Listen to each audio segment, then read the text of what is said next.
What is up, guys? This is Jared Spalding here, and today, what I'm going to be discussing is, if you're impatient or you're just, like an impatient person overall, then get out of silver stacking right now. This might be news to you, I guess, but in order to be a silver stacker, it's not like you can come in and expect that you're going to be able to, make a fortune within a week. I mean, it's not the stock market. It's not. That's not the way it works. I mean, if you are impatient, then maybe you want to get in the stock market. But the thing about silver is that the patience pays off because, it's not all bad. It's not like, oh yeah, I might as well get in the stock market because silver, it takes way too long to make money. Because in the end, silver is way safer investment than the stock market. You invest in the stock market and you can make a lot of money really fast.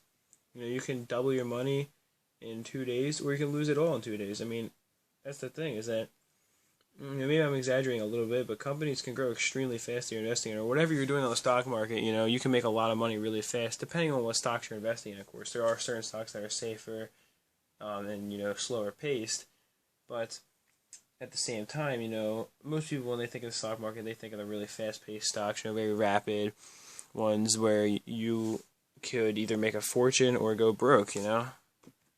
But with silver, you might have to wait a while, and prices might dip, but they'll always come back. It might take 5-10 years, and that's where the patience comes in, but prices will always come back. You're always going to see a return on silver. Sorry, a little something on the bar right there. It's bothering me. But, you're never going to lose with silver, because eventually, there's going to be less silver that is, viable for investing in than there was when you first bought it in the first place, and demand will eventually be higher than it was too. That's just the way silver works, is that, supply and demand, that's the most basic thing for any investment, but silver is so much slower paced that, and at the same time, it doesn't, maybe bubbles will form, but for the most part, silver kind of stays, it kind of almost looks like a stock that's plateauing, but for silver, it's still moving. If a stock only went up by a tiny little bit, or as much as silver does, which silver is a little bit down right now, which I'm happy about, because I'm going to be buying, once silver is, lower, I'm going to be trying to get a kilo of silver, which I've been talking about before, but I have something else I want to do before that anyway. But despite that, though, it doesn't really matter too much. But my point being, silver is down right now, but you look at the price percentage, it's really not down that much. In the stock market, that'd be considered nothing. But for silver is so slowly paced that, it is considered kind of a big deal. I mean, not a big deal, but, it's considered something that's normal. In the stock market world, stocks move so much faster. And the other problem with the stock market is that, unlike the price of silver, stocks, their values are a little bit more fabricated, because a company, its entire value is based on a fiat currency. So, the stock market would be non-existent in an economic collapse situation. And what's going to protect you then? Your real estate? No. I can guarantee you that the only thing you're going to want then is good real money, which being silver, and of course other metals as well. And you do want to stock up on food.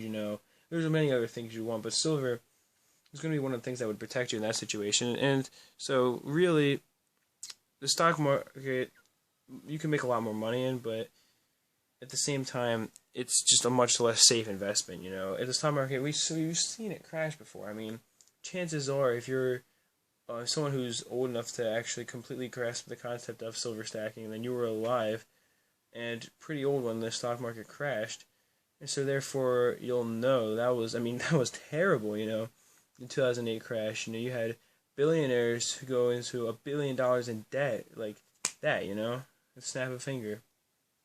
I mean, they were done. People were killing themselves left and right because of it.